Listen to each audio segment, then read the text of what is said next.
Adoro comprar. Tudo que eu vejo eu quero pra mim. Só vai me fazer bem se eu tiver aquilo no momento. Se eu olhar um brinco, eu vou comprar. Mas eu não estou precisando do brinco, mas eu vou comprar. Porque ele vai me fazer bem na hora que eu estiver com ele. As roupas, camiseta, comprei também do mesmo modelo, de cores diferentes, mas não uso. Tenho sapato que está na caixa, eu tenho blusa que está com etiqueta, não uso, eu não gosto nem de olhar hoje. Você ainda se pergunta por que as pessoas se endividam tanto? No caso desta mulher que prefere não se identificar, a compulsão é a resposta. Há 4 anos ela compra desenfreadamente e já chegou a gastar de uma só vez R$4.000 em sapatos. Hoje a dívida adquirida é de mais de R$6.000. Sempre tive controle quando eu trabalhava, sempre. Depois que eu fiquei em casa, eu não conseguia. Perdi o controle totalmente. Eu percebi que eu estava vendo que eu estava tirando já dos meus filhos. E aí eu fiquei preocupada. Há 1 ano ela mudou os hábitos, conseguiu enxergar sozinha que estava se afundando nas dívidas. Hoje usa toda a sua renda mensal, que é de R$600, para sair do sufoco. Esses 600 eu tenho que ir distribuindo aos poucos, né? É uma dívida que já faz uns 3 anos e eu vou pagando. A decisão de ficar longe das vitrines foi o mais difícil. O primeiro lugar que eu decidi foi no shopping. Não tenho mais empregada, eu limpo a minha casa sozinha, não tenho mais pessoas que passam a roupa. TV a cabo, que eu tinha o pacote, que era o master de tudo. Eu estou no básico hoje. Para não entrar no vermelho, como mais de 40% dos brasileiros, é importante planejar o orçamento, evitar compras parceladas, juntar dinheiro para pagar à vista, priorizar as despesas básicas, fazer uma economia para situações de emergência, sempre que possível pagar o valor total do cartão de crédito e nunca comprar por impulso. Uma lição que muita gente só aprende depois do aperto. Eu só quero comprar quando eu tiver o dinheiro. Porque nesse tempo, o que aconteceu? Eu vi que você estando com dinheiro, você paga metade, às vezes, do preço pelo mesmo produto.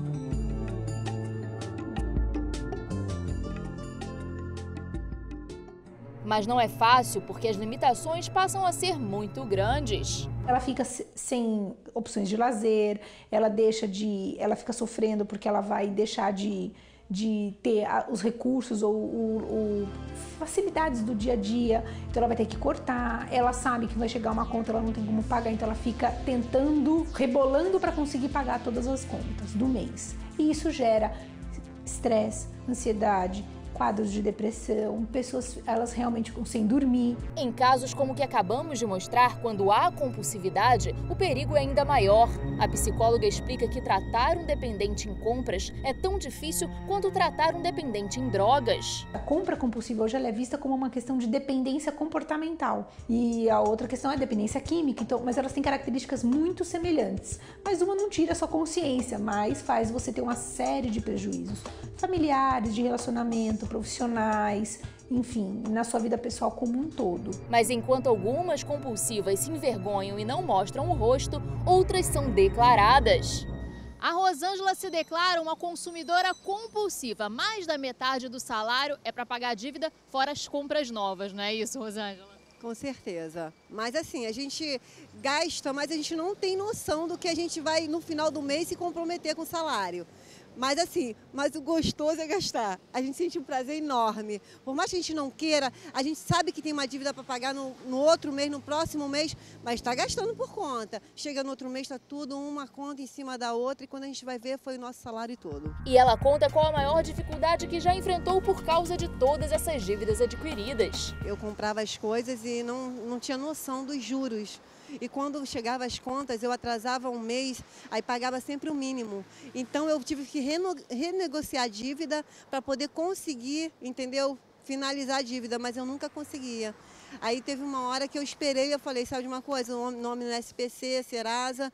Aí eu falei, não, vou esperar até eles me derem uma contraproposta e eu poder pagar. E foi assim que aconteceu. Mas e se eu te disser que mesmo assim ela não aprendeu? O motivo das dívidas continua sendo o gasto excessivo. Eu sou muito consumista. A minha ansiedade se cura numa loja, gastando. Eu não quero saber quanto que eu vou pagar no final do mês, eu quero é comprar. entendeu? E na hora, quando eu chego em casa, eu faço as contas, eu vejo que eu gastei além do meu salário. Mas isso é problema de todos os brasileiros passam por isso. Eu acho que a gente consegue sim guardar dinheiro, a gente consegue, porque tem coisas que eu nem uso, eu compro por comprar. Eu gosto de gastar, mas eu estou melhorando bastante. Mas se o nome ficar sujo não tem problema, depois você limpa. O meu nome está sujo como de todos os brasileiros, a maioria dos brasileiros, mas eu acho que a gente tem que pagar nossas dívidas sim, com dignidade, e fazer novas e depois ir pagando de novo, é isso que importa. Os motivos para nome sujo são os mais variados possíveis. Cerca de R$20 mil. Essa é a dívida de seu José Carlos. Na época eu deu R$3 mil. Tirei 3 mil para pagar o banco. E aí vira uma bola de neve. Uma bola de neve. O problema começou quando ele fez um empréstimo para cobrir outra dívida com o banco. Com uma renda de R$2 mil por mês, o aposentado não consegue honrar com o compromisso. A água eu não posso deixar de pagar, telefone também não.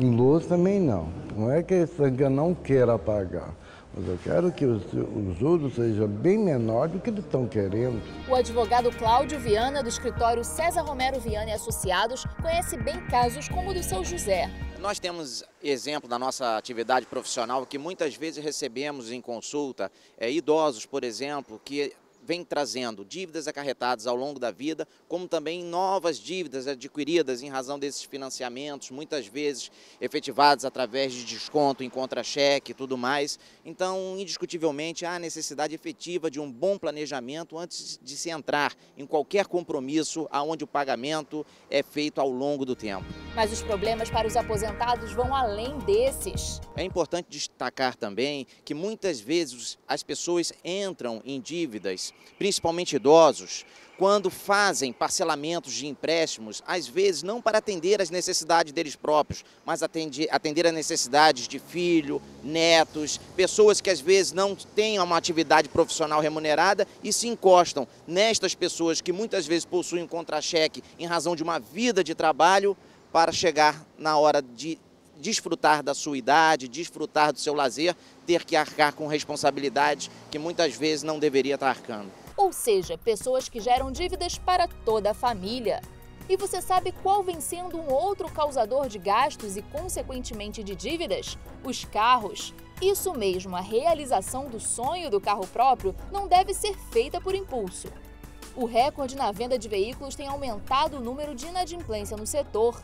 Em fevereiro desse ano, a porcentagem de atraso de pagamento por mais de 90 dias chegou a 5,52% da carteira de crédito para pessoas físicas, o maior índice desde o ano 2000. O número é quase o dobro do registrado em 2011. E vale lembrar que, além da prestação, há despesas com seguro, manutenção do veículo e combustível. Deve ser observado que, muitas vezes, esses financiamentos longos podem, na verdade, estar camuflando uma grande ilusão. Porque, se você não faz um planejamento, ao entrar numa dívida de 36 vezes, 50 vezes, muitas vezes você lá na frente vai ter a desilusão de nem ter o bem que você adquiriu e ainda terá uma dívida que deverá ser responsabilizada a quem fizer. Os automóveis são um bom exemplo disso?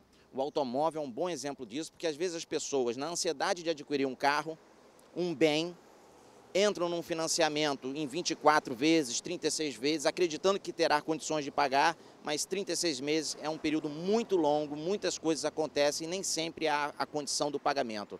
Acaba-se perdendo o bem e ficando com uma dívida. Não é apenas o descontrole ou aquisição de bens os responsáveis pelas dívidas. Quando a mãe de Joelma ficou doente, as despesas aumentaram muito e faltou dinheiro para pagar o cartão de crédito. Em 2 anos, a dívida passou de R$300 para R$2 mil e ela está desempregada. É uma sensação horrível. Você não consegue um emprego, você não consegue um empréstimo, você não consegue abrir uma conta no banco. Neste Centro de Apoio ao Trabalho são feitas todos os dias 10 audiências de conciliação entre administradoras de cartões de crédito e devedores. A grande maioria não tem essa consciência de que ela pagando o mínimo, o que sobrou vai ter juros mais em cima daquilo que ela comprou depois. Hoje, há mais de 130 milhões de cartões nas mãos dos consumidores de vários níveis de renda.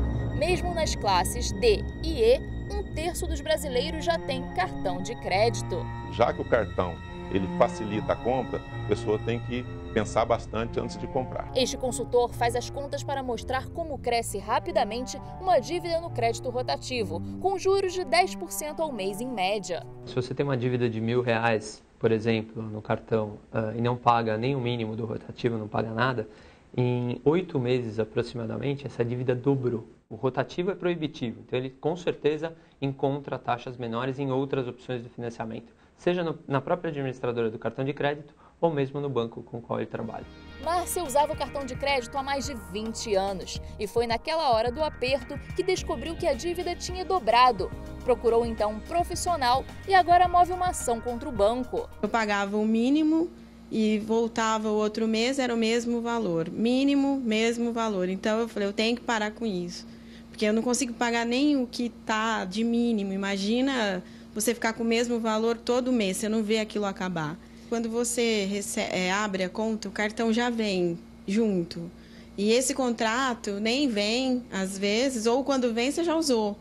Entendeu? Então, eu não tenho esse conhecimento para saber se está sendo cobrado ou não esses juros abusivos, né? Agora ela já anda repensando os gastos e diz se pretende ou não continuar usando os cartões. Atualmente, não. Espero não ter que usar mais, entendeu? Mas eu acredito que se a gente usasse o cartão dentro das possibilidades, até daria certo, mas da forma que eu usei, não. Está aí mais um motivo para os brasileiros se endividarem tanto, os cartões de crédito. Quando você está com o dinheiro na mão, você fica com dó de gastar e o cartão não, você vai passando.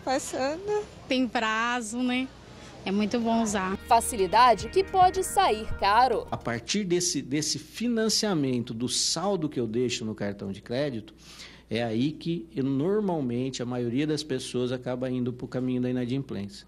Que a taxa de juros também nesse período é extremamente elevada. O cartão de crédito, ele é bom, mas ele deve ser usado assim com muito critério, com muito cuidado, exatamente naquele momento em que eu planejei a compra. Então, se eu planejei, eu utilizo o cartão de crédito, mas não como ferramenta de parcelamento. A questão é que chega um ponto em que a dívida está tão alta que muitos não sabem realmente o que fazer. E o dinheiro começa a faltar para muitas outras coisas, como até mesmo as necessidades mais básicas.